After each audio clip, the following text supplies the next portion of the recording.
The views and opinions expressed on From the Mouths of Madness are that of the panel and not of the Geeks Under the Influence Network or their sponsors. Listeners, beware.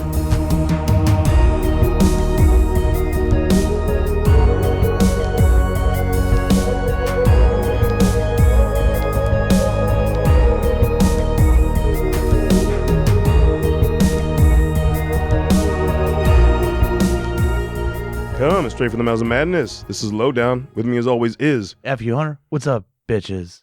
Bitches. Stitches for the bitches. Bitches get the stitches. Bitch. But. Bitch. Stitch. Bitch. Stitch? No. Bitch. The bit. I'm confused now. I don't know. Bitches. Oh, yeah. Oh, okay. This film was a thing that, yeah. All right. I'm just going to go right into this. So, on the chopping block tonight, we're going to be talking about the 2008 film, Canadian film. That's right, eh? You know, no one said A. I know.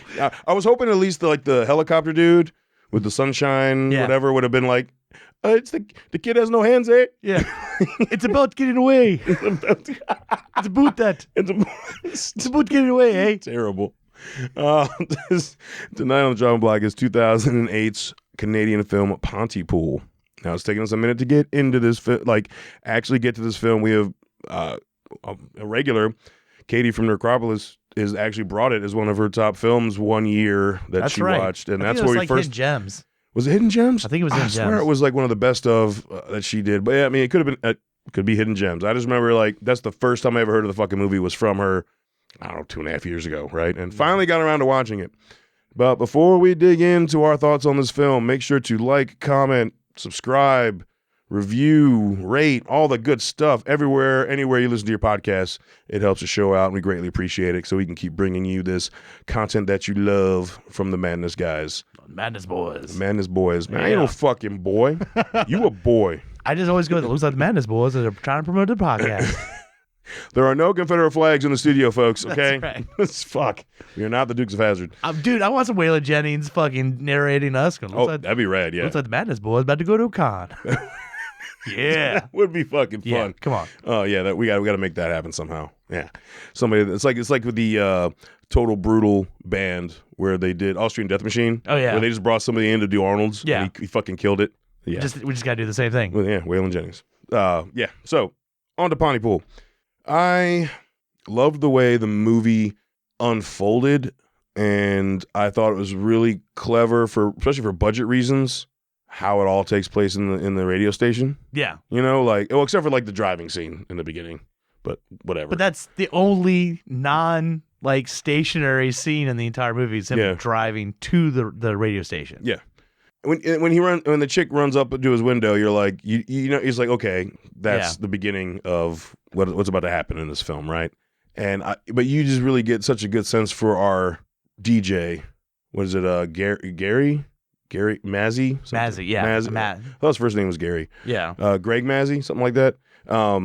He is old school fucking lone wolf. Grant Mazzy. Grant. Yeah. He is an old school lone wolf fucking DJ, right? He's got, look at the way he dressed, dude. That's badass, cowboy dude. hat. Fucking leather leather duster. He just gives two shits. He knows he's DJing the small fucking town radio station. Obviously, some shit went down because it used to be big city. And he's pissed on the phone call, fuck. Yeah. You know, yeah. So you can tell, he's I've got to, I fucked up somewhere. I'm at this, small ass town.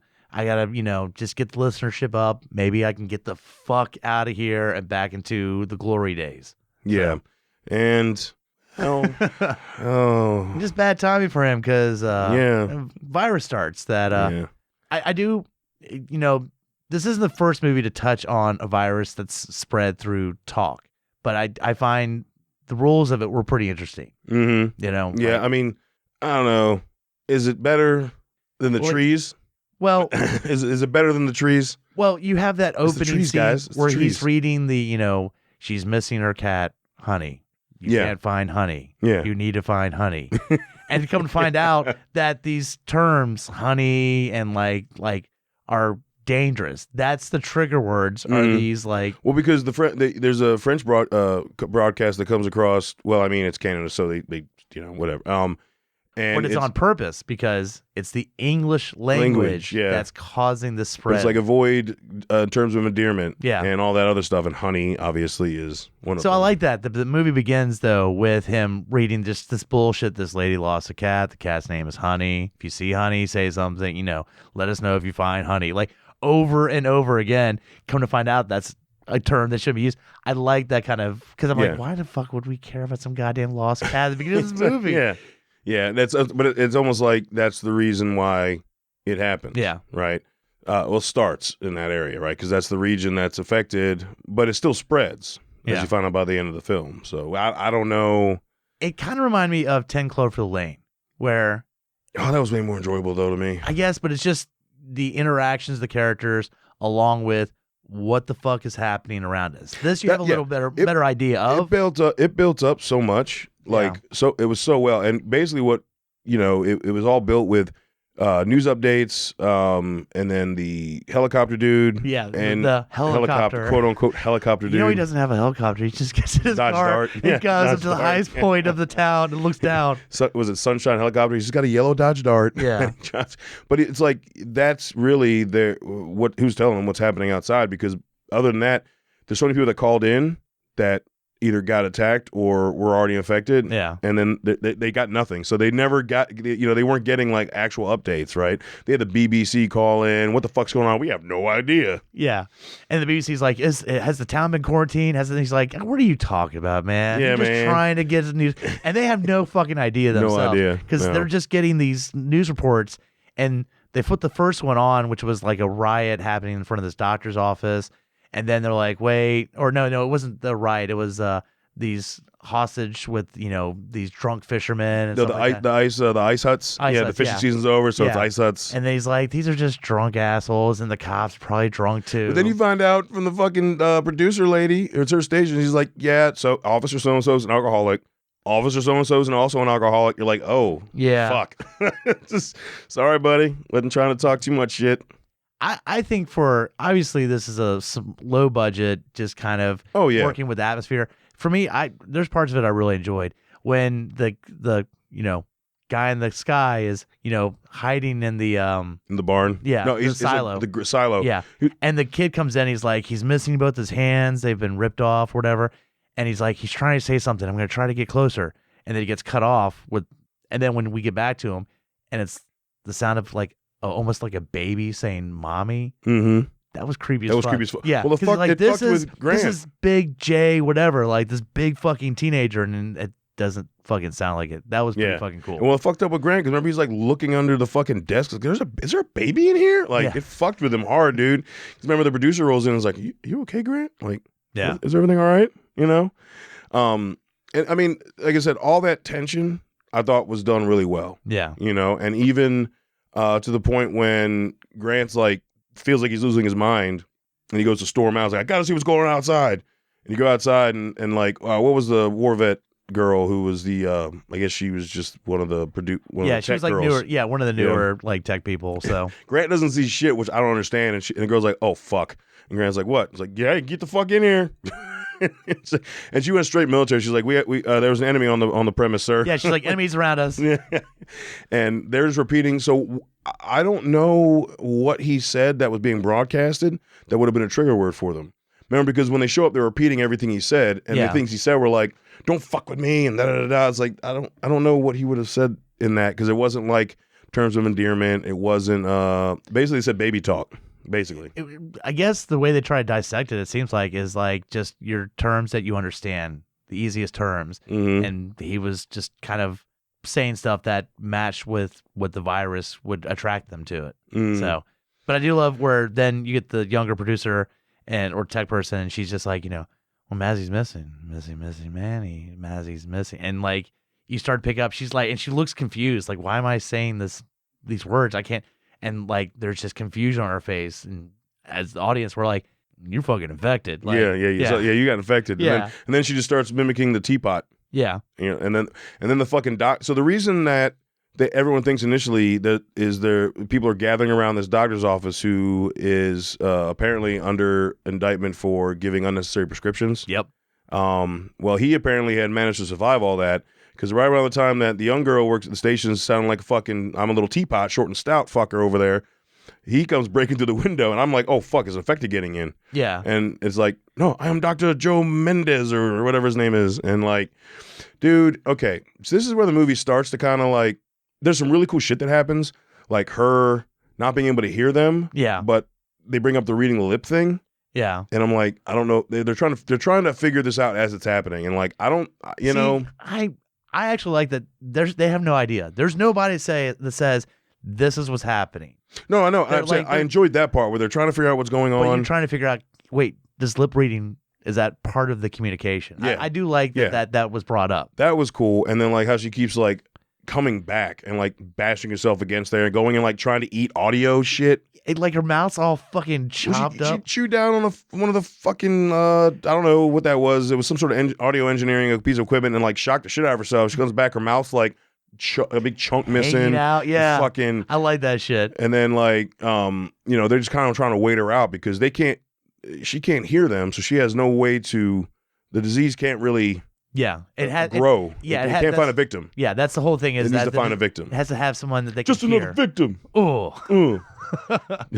Mazzy, missing. And she was a kid too, so you just another victim, kid. Yeah. No. But then we find out, I guess, after a while, if there is nobody to attack and spread this virus to, eventually they just that shit was some Evil Dead 2 shit, dude. Upchucked their whole fucking inside. Dude, that was like and what's gnarly. cool is that you see it from the glass because they're in the booth and she just sprays the whole fucking glass. That was fucking rad. Yeah. Now, after this, I kind of like start to lose me because the way they go into the explanation, I was like, that's just way too fucking much. Like the doctor is just going in like circles trying to What's the thing? Trying to communicate. Don't know. I know, but that was annoying to me because he was like going in circles trying to describe it. Does that make, like he was just like I felt like he was just constantly trying to describe something to two people who had no idea what the fuck he was talking about. Like those two were just kind of kept looking over, like Grant and was it Sally? I think was Sandy. Sydney, I believe. Sydney. Yeah, they were just kind of looking at him like, "What the fuck are you talking Sydney about?" Breyer. Dude? They're like, wait, what was the thing he says? Sydney Breyer is alive. Is alive, yeah. But they're like, there's like 5-ish to 10 minutes of him trying to like explain like the victim thing and how the word thing works, and they're both like, "What the fuck?" Yeah. And it's like, all right, dude. Like, it doesn't need to be like if the virus is that difficult, like that kind of. I don't know. That kind of like. Here's my thing with that is I think we're supposed to trust because he's the doctor and he sounds very. I don't. Well, I didn't trust him. But that's the whole thing is that I think he has no fucking idea. No, he has no idea. He's just like, you'll see that they're starting to do this. Yeah. But he doesn't fucking know. That's new. Oh, that's new. Yeah. He annoyed the shit out of me. Yeah. He annoyed the fucking shit out of me. Then he starts talking in his like. Well, they start talking in French too. They start talking French, but he before that started kind of babbling a little bit, and then starts talking in his like original like language, like, and they're like, yeah. But then so them recording that Sydney is alive thing got them out all the fucking because all the infected that surround the building were inside at one point. That scene was cool. They cut the lights off and they're just surrounded by motherfuckers like, and you can't hear what the people they're saying. They're just like mouthing shit and they're just smacking the glass and that scene was cool. The soundproof glass, you can just see these crazy motherfuckers just mouthing off something and and like nobody's reacting to the shitload of blood on the fucking glass. They're just like, rubbing in it. They're like, war vet guts. Like that's basically what it was. And doing that Sydney as a live thing got them all outside, and then the doctor just started talking in I guess that was Lebanese or Turkish or something. And then they started speaking in French because it was English language, right? But remember, then the shit alert starts coming across the intercom like a song or something. Oh, it starts playing the Canadian Canada. Oh, Canada, yeah. And they're like, shut the fuck up. So that's when I knew the doctor wasn't sick because he came out and was like, dude, turn it off. Yeah. Like, so probably my favorite part of this movie happens right before that, where they were like, okay, he's fucking infected. So they get out of the soundproof room, run to another room in the studio. While they're running, this little girl, the little girl, yeah, which we forgot to bring up, was there earlier doing a preview of Lawrence of Arabia. Yeah. Oh, that was terrible. Hold on.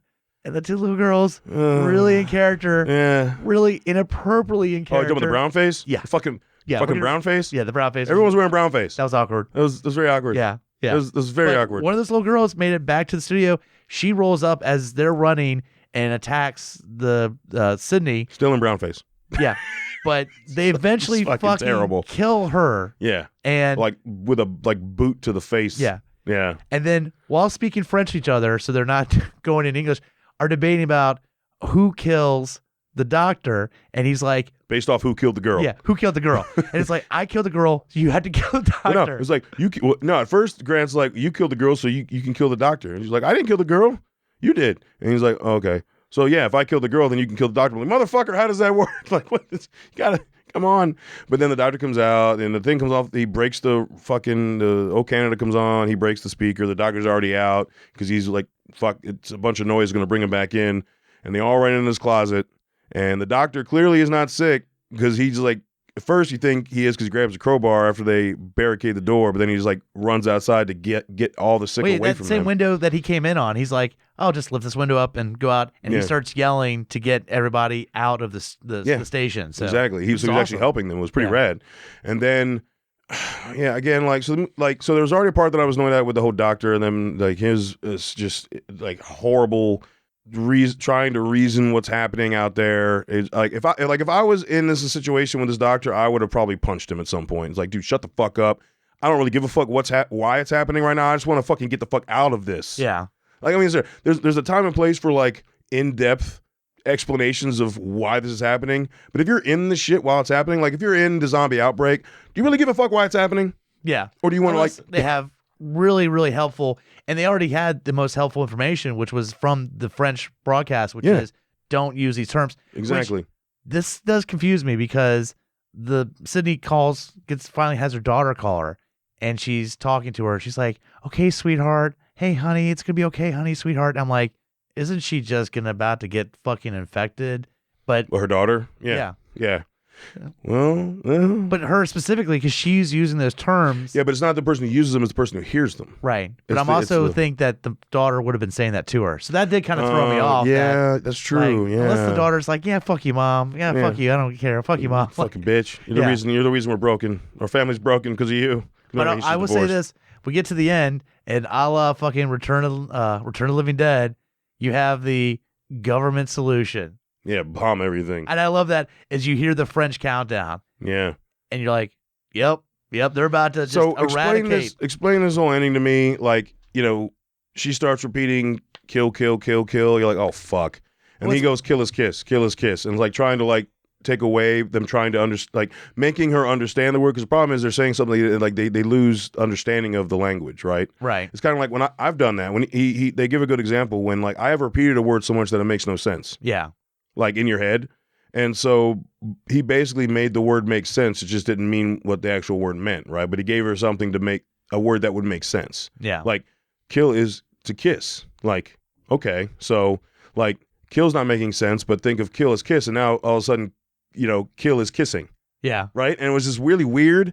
But like I had a hard time. And I rewatched like the last like 10, 12 minutes of the film trying to figure out, were they sick?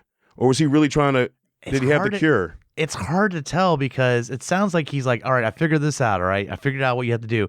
But then he's not just doing one point. He keeps bringing it up. And then it gets weirder and weirder. So I think he was infected. But the thing is that no other affected person acted like that because he wasn't repeating something he heard at that point. He was repeating things he was saying. Right.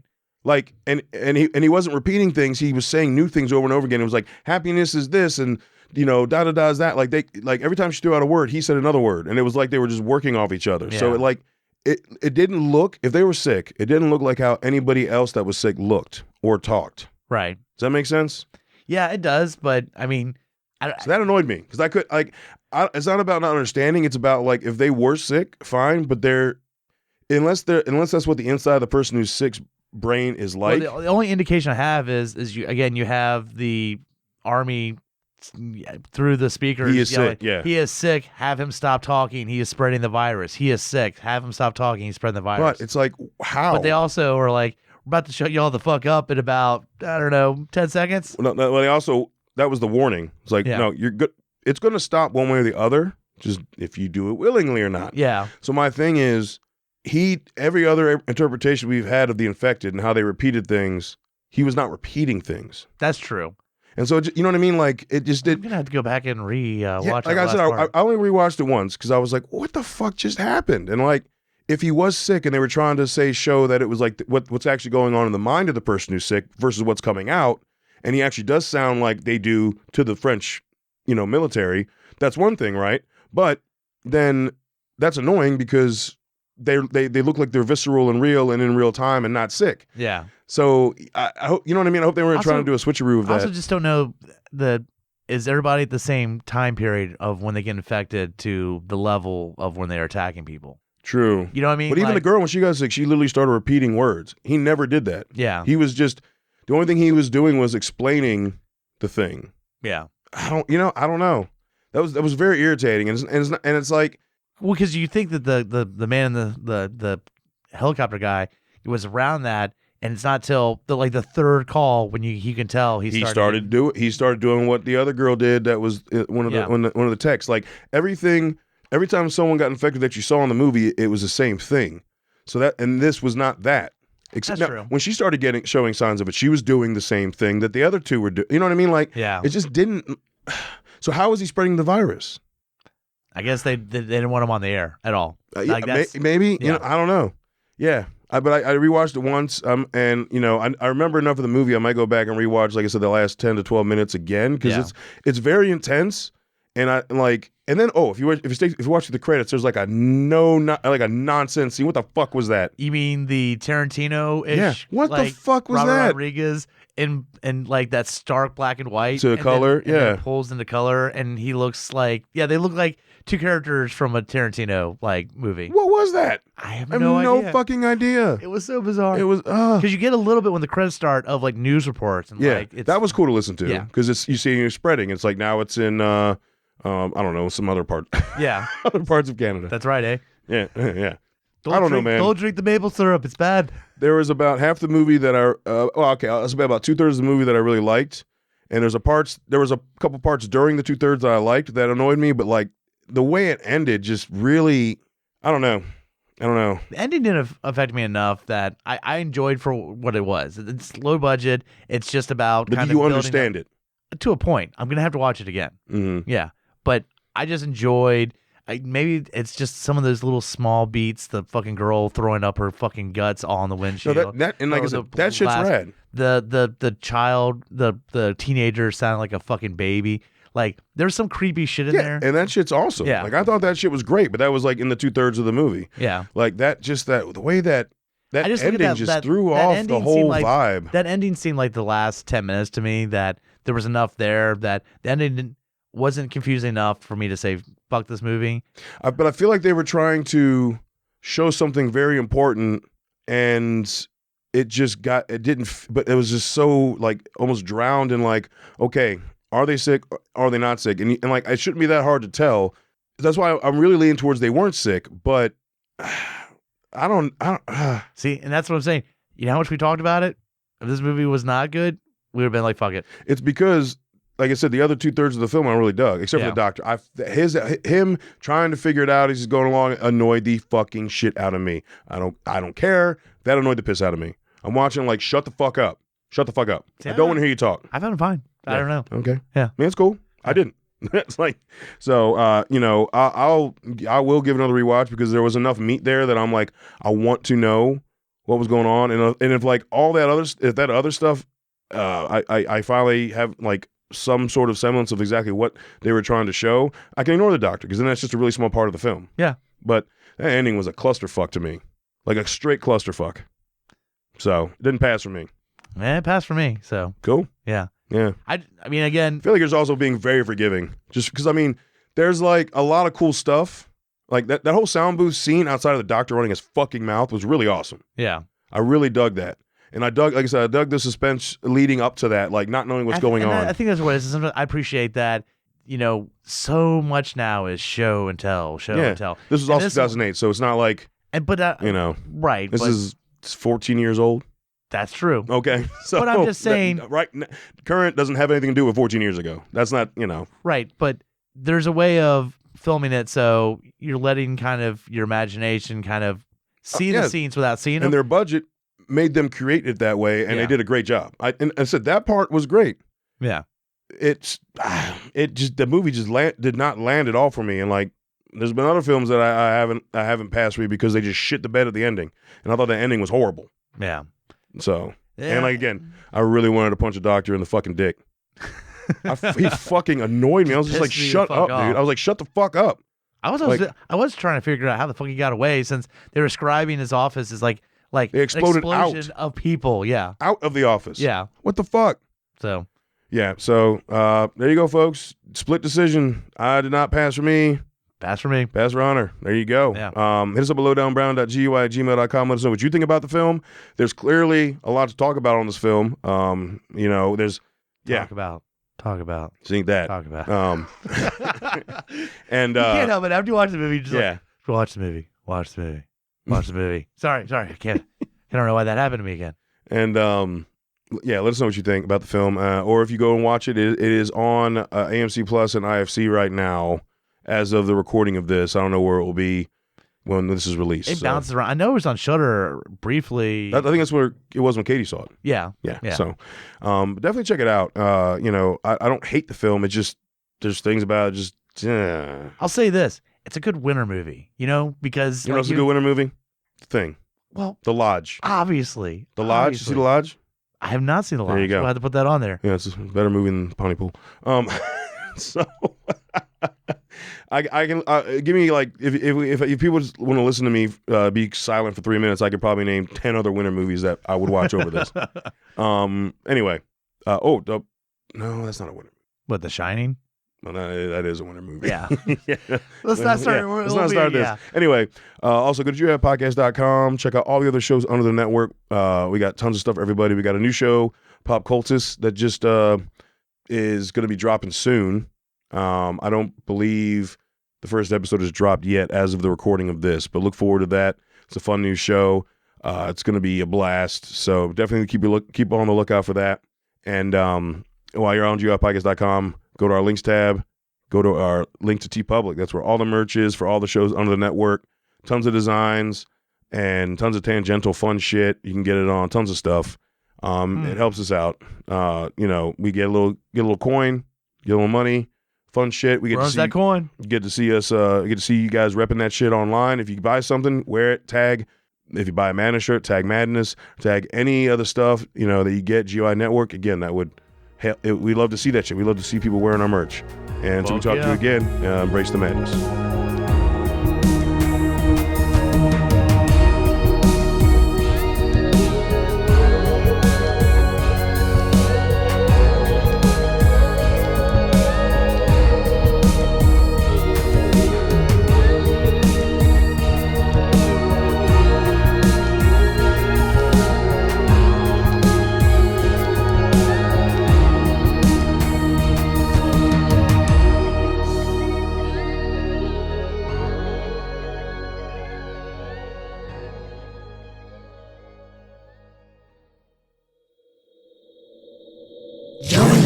at GUIPodcast.com.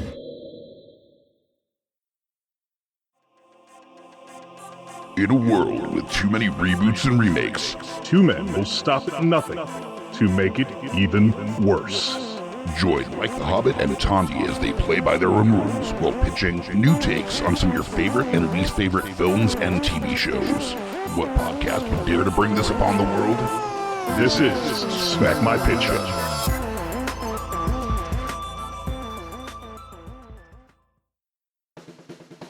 My name is Amy Bogard. And I'm Mike the Hobbit. And we are the hosts of Deeply Upsetting, where we use our expertise to answer your most upsetting hypothetical quandaries, such as what non-winged animal deserves wings? And what body part deserves a secret mouth? Which cryptid is the worst roommate? These questions and more that plague you will be answered on Deeply Upsetting, available anywhere you get your podcasts and at GUIpodcast.com.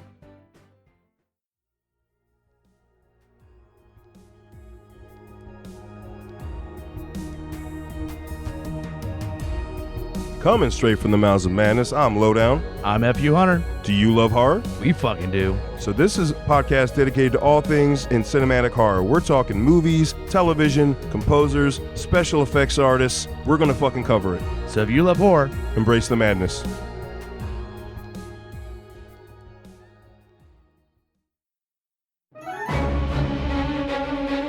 Hey guys, Scotty P here with Smash on your left. And we are the Geek Fathers. That's right, bringing all the trials and tribulations of being a geeky parent. So welcome to our world. And as always, join us or cry.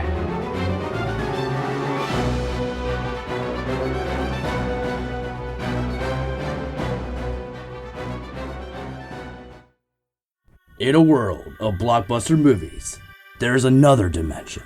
The dimension of schlock cinema. Join us at Beautiful Disasters on a journey into the fringe territory of B-movie abandon. We review the flicks that are forgotten or underappreciated to give them a proper place in the annals of celluloid history. I'm the Groots. FU Hunter. Your guides at Beautiful Disasters. Come along with us for a fun ride. May the schlock be with you.